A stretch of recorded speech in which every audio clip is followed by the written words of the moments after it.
It happened without warning. In the early hours of February 28, 2026, the skies over Tehran lit up, not with fireworks, but with the most coordinated, devastating military strike the Middle East has ever seen. The United States and Israel had launched a joint operation against Iran, and nothing would ever be the same. This is everything you need to know. The operation had two names. The Americans called it Operation Epic Fury. The Israelis called it Operation Roaring Lion. Together, they launched a surprise wave of airstrikes on dozens of sites across Iran simultaneously. Military infrastructure, missile facilities, and nuclear sites.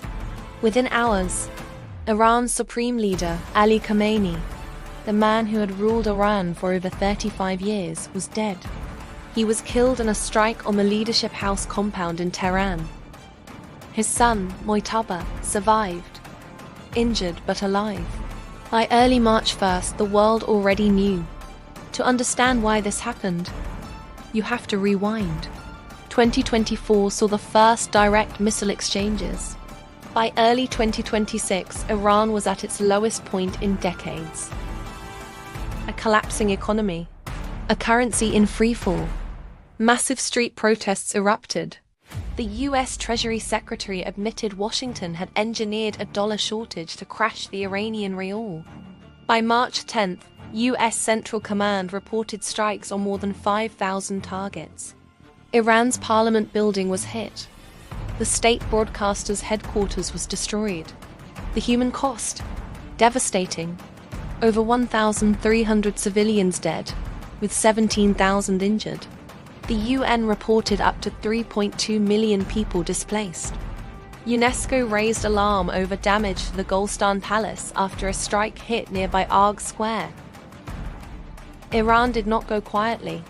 Within hours, Tehran launched waves of ballistic missiles targeting Israel and US military bases.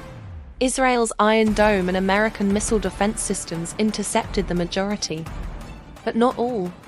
On March 13th, 4 crew members were killed when a US refueling aircraft crashed in western Iraq, following an Iranian attack.